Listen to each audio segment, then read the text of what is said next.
I'll keep this brief because I know people need to get engaged by the end of the evening. Those things are expensive, so get on it.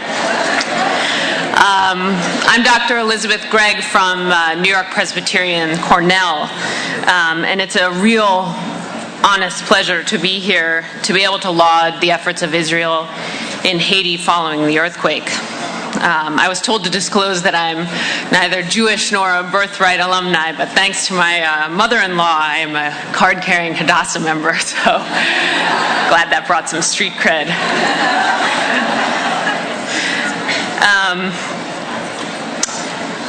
And in a sunnier life that didn't involve the word wintry mix, I was in the University of Miami working on a trauma and disaster management assessment of Port-au-Prince.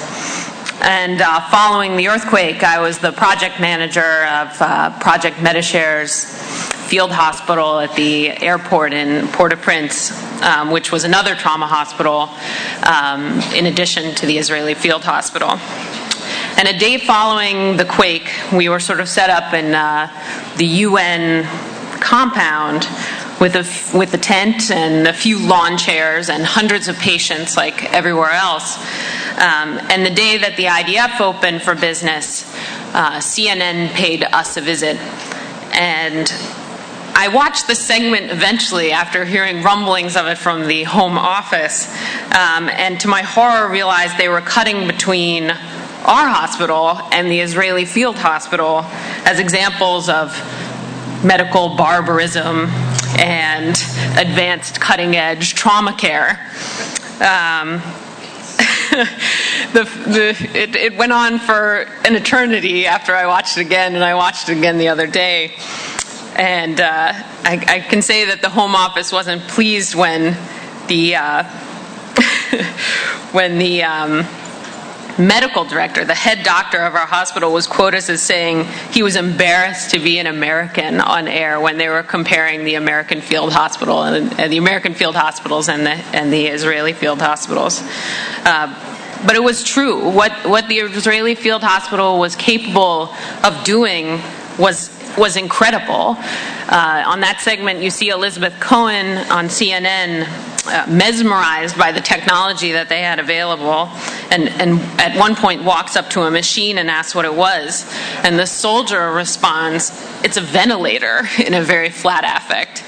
A ventilator is the most basic trauma ICU level care, and a ventilator is what makes an ICU different from your living room, and there weren't any anywhere.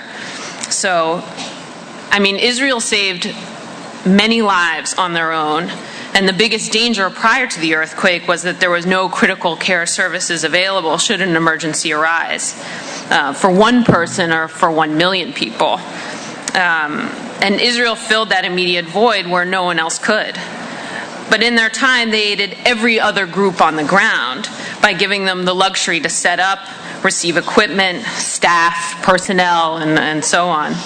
And because their early efforts stabilized the situation on the ground, every intervention thereafter by every other group managed to be successful thanks to their early efforts. They gave everyone else the luxury of time. And for that, they deserve credit for all of the lives saved in Haiti. My hospital in Project Medishare is still operational in the ground now, and that is in large part to the efforts of Israel initially. And we have ventilators. And we also have a PR person now, so.